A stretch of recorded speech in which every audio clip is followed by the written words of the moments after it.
Ayan nga mga kabusan, deserve natin ng 1 month na itlog ang ulam. Dahil nag-iPhone nga tayo, deserve natin, no? So, deserve nga ba natin talaga? Kasi ako, first time ko lang din magpalit ulit ng cellphone after 5 taon mga kabusan. Ito nga, yun, no? Diba? 5 years. Deserve natin mag-itlog. So, bago ako bumili ng cellphone mga kabusan, so hindi ko to, baka isipin nyo binabrag ko. Kumbaga, reward ko na lang din sa sarili ko kasi 5 taon ako dito sa South Korea na nagtrabaho, tapos ngayon ko lang papalitan yung cellphone ko. So, iPhone 15 Pro Max, 512 gigabytes, no? Yan. 512 lang yung nakayanan natin, no? iPhone yan, iPhone pero walang ipon.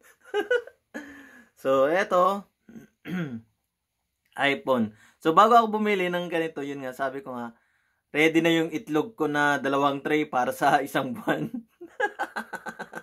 iPhone lang tayo mga guys. So, reward lang sa sarili. So, sa mga, wag nyo akong i-bash.